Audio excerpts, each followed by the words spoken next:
श्री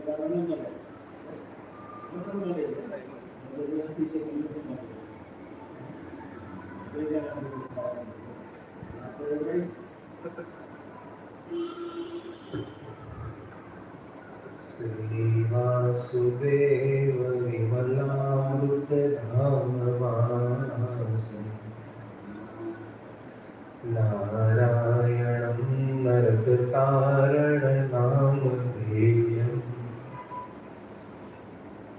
श्यामं सितं द्विभुजमेव चतुर्भुजं च त्वं भक्तिधर्मतनयं शरणं प्रपद्ये। ॐ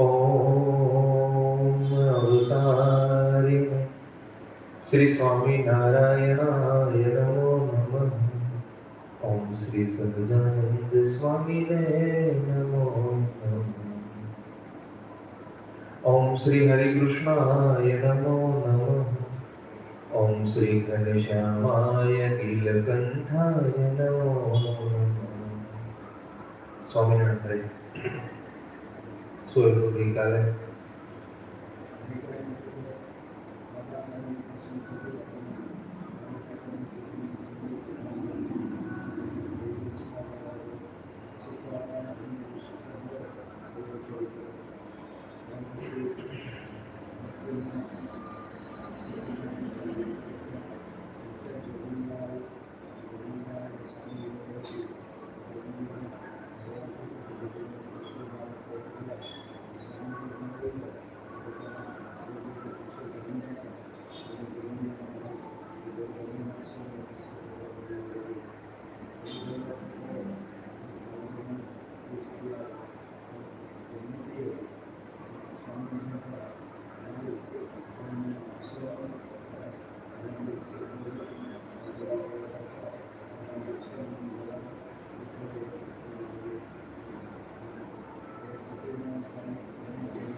श्री हरि कहे छे कि हे वीरो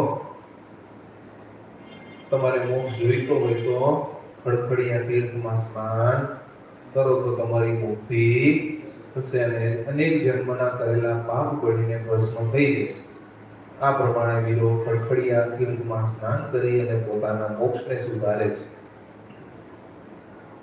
त्यार पछी सद्गुरु चैतन्यानंद स्वामी कहे छे कि गढ़पुरमा मुख्य बजारथी पूर्व तरफनो सुंदर भाग छे ए अत्यंत पवित्र छे, कारण के ते स्थानमा श्री हरिना चरणनो स्पर्श थयेलो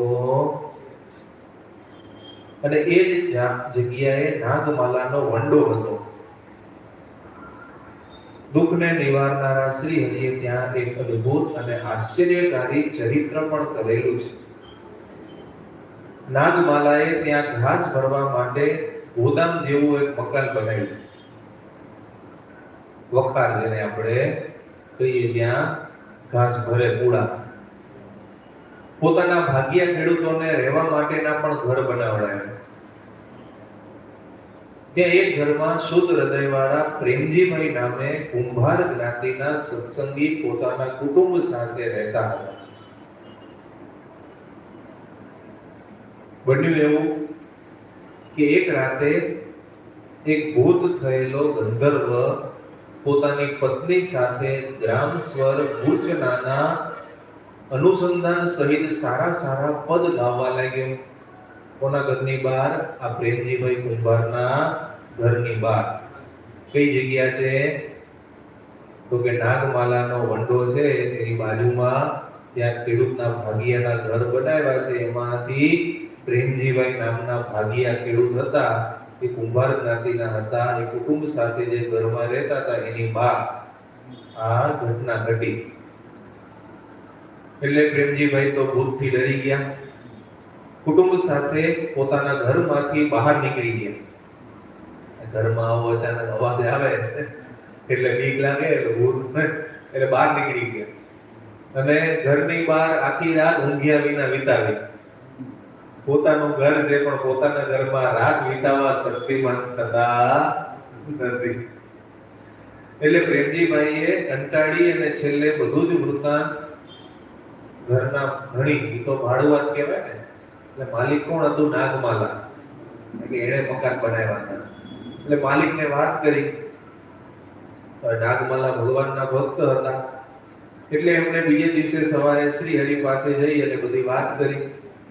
શ્રી હરિ મંદ મંદ હસ્યા અને કહ્યું કે ખાલી એમને એમ ભૂત કેમ નીકળે? ભૂત કાઢવા માટે તો પુરુષાર્થ કરવો પડે. જો ભગવાન છે, સર્વશક્તિમાન છે, છતાં પણ ભગવાન શું કહે છે કે ભૂતને એમને કઢાય નહીં. એના માટે તો પુરુષ પ્રયત્ન કરવો પડે. એના માટે તો સંતો માટે અને ભગવાન માટે રસોઈ તૈયાર કરાવવી પડે અને સાધુને ભગવાનને જમાડવા પડે. તો ભગવાને સરળ ઉપાય બતાવ્યો કે એમને કઈ ભૂત નીકળે, કઈ પુણ્ય કરવું નથી, સત્કર્મ કરવું નથી અને સીધે સીધો ભગવાન પાસેથી લાભ લઈ લેવો છે મફતમાં. એમ મફતમાં કલ્યાણ કરતો નથી. પછી તો નાગમાલાએ સંતોને જમાડવા માટે સીધું સામાન તૈયાર કરાવી દીધું અને નાગમાલાએ સંતો, બ્રહ્મચારી, પાર્ષદો, હરિભક્તોની સાથે શ્રી હરિની તે ઘરમાં પધરામણી પણ કરાવી. ભૂત કાઢવું ગરજે કે ને, ગરજે ગધેડાને બાપ કેવો પડે, એમાં એવું ભૂત આવ્યું એટલે ગરજ પડી એટલે રસોઈ આપી અને પધરામણી પણ કરાવી. પછી ત્યાં સંતો વગેરે અને શ્રી હરિને સારી રીતે થાળ રસોઈ તૈયાર કરાવી અને જમાડ્યા. પ્રેમજીભાઈએ પણ સુગંધીમાન ચંદન વગેરે સાથે ભગવાનની પૂજા કરી અને નૂતન 2 વસ્ત્રો તૈયાર કરાવેલા એ પણ શ્રી હરિના ચરણમાં અર્પણ કર્યા. ત્યાર પછી ઘરમાં મહારાજે પ્રેમજી ભક્તને પ્રશ્ન પૂછ્યો કે ભૂત કયા સ્થાનમાં તમને ઘરમાં દેખાણું? ત્યારે પ્રેમજીભાઈએ કીધું કે આ ઘરથી પૂર્વ દિશામાં વાડામાં અમે ગીતનો અવાજ સાંભળતા હતા. ઘરની પૂર્વ દિશામાં વાડો હતો, ત્યાં અવાજ આવતો. એટલે મહારાજે ત્યાં નજીકમાં જ એનો એક ભાઈ ઊભો હતો. એની સામે જોયું તો એ એકદમ એનું શરીર ધ્રુજતું હતું. કોનું? પ્રેમજીભાઈના ભાઈનું શરીર ધ્રુજે એટલે સમજી લેવાનું કે આમાં પ્રવેશ છે. શ્રી હરિ સંતોએ એને ધ્રુજતા દેખ્યો. તરત જ પૂછ્યું કે ભાઈ તું કોણ છે? શ્રી હરિના કહેલ વચનને સાંભળી અને ગીત ગાનારો કહે છે કે હે પીડાને ટાળનારા પ્રભુ, હું વાળા કાઠીઓનો ગંધર્વ છું. શું કીધું? વાળા કાઠીઓનો ગંધર્વ એટલે ગાયક છું. હે પ્રભુ, આપના દર્શન કરવા ચાહતા મેં અને મારી પત્નીએ જ આ બધો ઘરમાં ઉત્પાદ ઉભો કરેલો છે. અમે ઉત્પાદ કરીએ નહીં તો અમારું કલ્યાણ થાય નહીં, તમારા દર્શન થાય નહીં, તમારી પધરામણી આ ઘરમાં થાય નહીં. એટલે અમે આ બધો ખેલ રચેલો છે, બીજું કોઈ કારણ નથી. હે કરુણાનિધિ, આજે મેં તમારું અને તમારા સંતોનું પ્રસાદી રૂપ અનાજ ખાધું છે, માટે હવે મને વિશ્વાસ છે કે અવિચળ મારી સદગતિ થઈ જશે. હે પ્રભુ, આજથી ચોથે દિવસે આ શરીરને હું ત્યાગ કરી અને જ્યાં આપની આજ્ઞા હશે ત્યાં હું જન્મ લેવા માટે પણ તૈયાર છું. શું કીધું? 4 દિવસ પછી આ ભૂત યોનિમાંથી મારો છુટકારો થશે અને પછી જો આપની આજ્ઞા હશે તો સત્સંગમાં પણ હું જન્મ લઈશ. તમે જ્યાં જન્મ આપશો ત્યાં હું જન્મ લઈશ. હે મહારાજ, દાદલ કુટુંબના કાઠી દરબારો બધા જ ભૂત થયેલા છે. તેનું બીજું કોઈ કારણ નથી, કેવળ અને કેવળ આપનો દ્રોહ. જીવન દરમિયાન આપનો દ્રોહ કરેલો એટલે મર્યા પછી ભૂત યોનિમાં ભરતી થઈ ગયા છે. એટલે તો વચનામૃતમાં પાને પાને આવે છે કે કોઈનો દ્રોહ કરવો નહીં, ભગવાનનો દ્રોહ કરે એટલે ભૂત યોનિમાં ભરતી થવું પડે. ભૂત થયેલા તે બધા જ પાપાચારી હતા. એના પરિણામે મળ ખાનારા, દુઃખ ભોગવનારા સઠ થયા છે. ઘણા બધા ક્લેશ પામી અને પોતાના પાપનું ફળ ભોગવે છે. અને જે કોઈ પણ મનુષ્ય ઈરાદાપૂર્વક આપનો કે આપના સંતનો દ્રોહ કરે છે, કદાચ તેણે પોતાના જીવનમાં અનેકવિધ સત્કર્મો કર્યા હોય છતાં પણ એ બધા જ સત્કર્મો આપના દ્રોહથી નષ્ટ થઈ જાય છે. અને એ પુણ્યશાળી હોવા છતાં પણ પાપાચારી ગણાય. આ રીતે ગંધર્વ કહે છે શ્રી હરિએ તેને પત્નીએ સહિત સત્સંગમાં સારા કુટુંબીના ઘરે જન્મ લેવાની આજ્ઞા આપી. કે સારા સત્સંગી સદગ્રહસ્થ હોય એમને ત્યાં તમે અને તમારા પત્ની હવે નવો જન્મ લેજો, સત્સંગના નિયમ પાળજો અને પછી તમારું કલ્યાણ કરશું. એ ડાયરેક્ટ કલ્યાણ થાય. એકવાર ભૂત યોનિમાં ગયા એટલે પાછો મનુષ્ય જન્મ તો મોક્ષ માટે લેવો જ પડે. મનુષ્ય જન્મ છે એ જ મુક્તિનું સાધન છે, બીજી કોઈ યોની મુક્તિનું સાધન નથી. ઇવન દેવતાઓની પણ ડાયરેક્ટ દેવલોકમાંથી અક્ષરધામમાં ગતિ થતી નથી, એને પણ મૃત્યુલોકમાં આવવું જ પડે. ધર્મ, જ્ઞાન, વૈરાગ્ય, ભક્તિ વગેરે સદગુણો સંપાદન કરવા પડે, એકાંતિક ધર્મ સિદ્ધ કરવો પડે, નિર્વાસનિક થવું પડે, તો જ દેવ અને અંતે અક્ષરધામમાં જાય. એ વગર તો એ પણ જતા નથી. એટલે અક્ષરધામનો દરવાજો કોઈ એક હોય તો એક મનુષ્ય દેહ છે, બીજો કોઈ દરવાજો નથી. એટલે આવી રીતે ભગવાને શું કીધું કે સારા સત્સંગી સદગૃહસ્થને ત્યાં બંને જન્મ લેજો. અને બંને શ્રી હરિના ચરણ કમળનો વારંવાર સ્પર્શ કર્યો અને તત્કાળ એમની ભૂત યોનિમાંથી મુક્તિ થઈ ગઈ. સારો જન્મ પણ એમને ભગવાને અપાવી દીધો. તે સ્થાને ગાદી જગ્યા મૂકી અને એક નાનો ખાટલો પાથર્યો. તેના આસન ઉપર મહારાજ ડાબા પડખા પર સૂતા હતા. નિત્યાનંદ સ્વામી શ્રી હરિની આજ્ઞાથી ઘણા ખુશ મિજાજમાં હતા. નિત્યાનંદ સ્વામી હતા એ સારા મૂડમાં હતા. તેઓ શ્રીમદ ભાગવતમાં રહેલી સંસ્કૃત ભાષામાં કપિલ ગીતાને અર્થ સહિત ગુજરાતી ભાષામાં બોલતા હતા. કપિલ ગીતા શેમાં આવે? ભાગવતમાં, ત્રીજા સ્કંદમાં આવે. કપિલ ભગવાન અને દેવહૂતિનો સંવાદ છે. એટલે એમાં જે કપિલ ગીતા એ ગુજરાતી ભાષામાં અર્થ સહિત બોલતા હતા. અને શ્રી હરિ પણ કપિલ ગીતાનું રહસ્ય સભામાં સંતો ભક્તોની સાથે સાંભળતા હતા. ભક્તજનો બધા એકદમ સ્થિર ચિત્તે આ રહસ્ય શ્રવણ કરતા હતા અને બધા એકદમ સમાધિમાં જેમ લીન થઈ ગયા હોય એમ સ્થિર થઈ ગયા. અચાનક સૌએ આકાશમાંથી એક દિવ્ય વિમાન ઉતરતા દેખ્યું અને એ દિવ્ય વિમાનમાંથી સાક્ષાત માતા દેવહૂતિ અને સાંખ્ય ગ્રંથના આચાર્ય કયો તો આચાર્ય, પ્રણેતા કયો તો પ્રણેતા, સાંખ્ય વિચારના દેનારા કયો તો દેનારા, કપિલજીની સાથે કપિલ ઋષિ પણ પ્રગટ થયા. કોણ? કરદમ ઋષિ, માતા દેવહૂતિ અને એના પુત્ર ભગવાન કપિલજી. ત્રણે વિમાનમાંથી નીચે ઉતર્યા. ત્રણે શ્રી હરિની પાસે આવ્યા. એમનું હૃદય ભક્તિથી તરબોળ હતું. ભગવાનને પ્રણામ કર્યા અને ત્રણેય પુરુષ સૂક્તના મંત્રનો ઉચ્ચાર કર્યો. ચંદન, પુષ્પ વગેરે 16 ઉપચારથી ભક્તિભાવથી શ્રી હરિની પૂજા કરી. શ્રી હરિના ચરણ કમળને પોતાની છાતી ઉપર ધારણ કર્યા અને સુંદર પાકા કેળા, દાડમ, પપૈયા વગેરેના ફળ સ્વયં શ્રી હરિ જમ્યા અને પ્રસાદીના ફળ એ ત્રણેયને આપ્યા. અને આખી સભા આ બધું પ્રત્યક્ષ દર્શન કરી અને આનંદમાં ગરકાવ થઈ ગઈ કે આજે તો ભગવાનના અવતારના દર્શન થયા. નિત્યાનંદ સ્વામી કેવી કથા કરતા હશે કે કપિલ ગીતા સાંભળતા સાંભળતા ભગવાનને એમ થયું કે આ મારી કથા કરે છે તો મારે ત્યાં દર્શન આપવા છે. તો ભગવાન સાક્ષાત કપિલ ભગવાન જ આવી ગયા કથા સાંભળવા માટે. તે સમયે દીનાનાથ ભટ્ટ નામના વિદ્વાન પંડિત આમોદ ગામથી આવેલા એ પણ સભામાં બેઠા. આમોદ ગામ ક્યાં આવ્યું? હે? ભરૂચ જિલ્લામાં.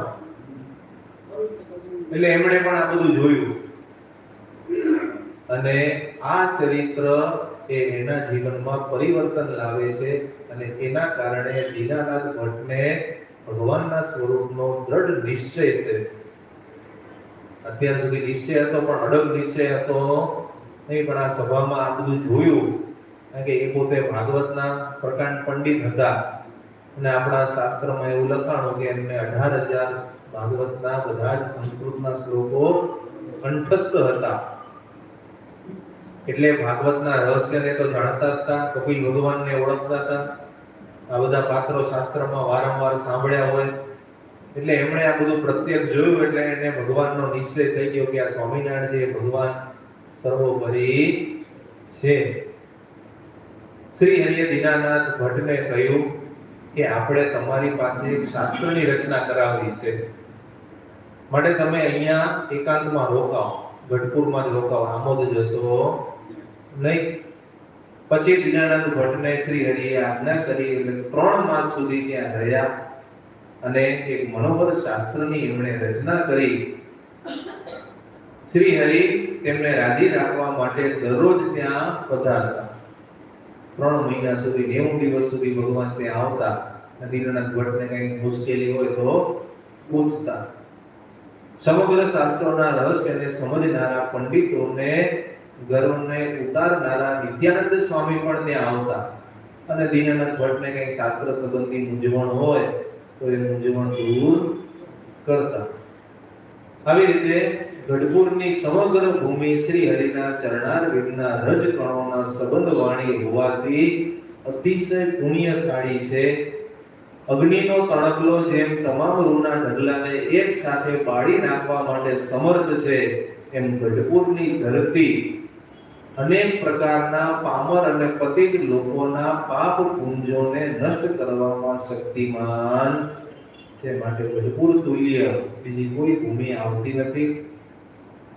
ત્યાર પછી શ્રી હરિ પાર્ષદોની સાથે દરબારગઢમાં અક્ષર ઓરડીએ પધાર્યા અને રસ્તામાં જ્યારે શ્રી હરિ ચાલતા આવતા હતા ત્યારે પણ દિવ્ય વિમાનમાં બેસેલા કેટલાક દેવતાઓના સંઘના દર્શન થયા અને બધાને આશ્ચર્ય થયું કે આ તો દેવતાઓના સંઘ અહીંયા દર્શન કરવા માટે આવે છે. તો આ પ્રમાણે ભગવાને પોતાનું અલૌકિક ઐશ્વર્ય દીનાનાથ ભટ્ટને દેખાડ્યું અને દીનાનાથ ભટ્ટને અચળ નિશ્ચય કરાવી અને એની પાસે એક સદગ્રંથની પણ રચના ભગવાને કરાવી. સહજાનંદ સ્વામી મહારાજની જય. શ્રીપતિમ શ્રીધરમ સર્વદેવેશ્વરમ ભક્તિધર્માત્મજમ માધવમ કેશવમ કામદમ કારણમ શ્રી સ્વામિનારાયણમ નીલકંઠમ ભજે. સહજાનંદ સ્વામી મહારાજ. સ્વામિનારાયણ નારાયણ નારાયણ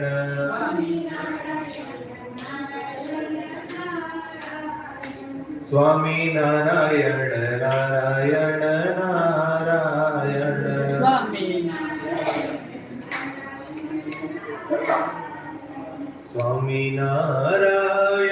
સ્વામિનારાયણ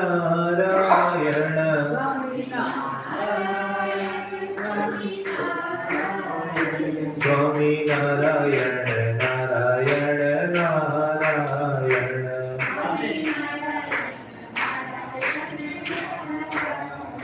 સહજાનંદ સ્વામી મહારાજ.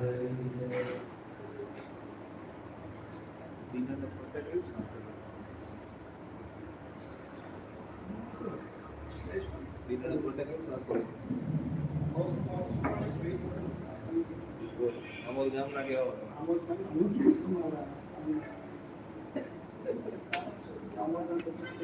દાદા તપાસ કરી આવશે.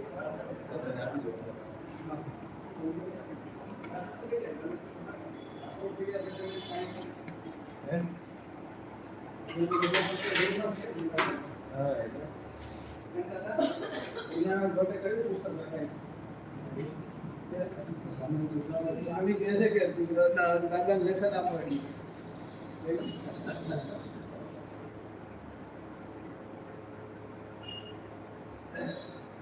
બહુ સરસ સૂત્ર એ તો ખબર છે. સૂત્રની ખબર છે. શાસ્ત્રની ખબર નથી. કયું શાસ્ત્ર આપ્યું?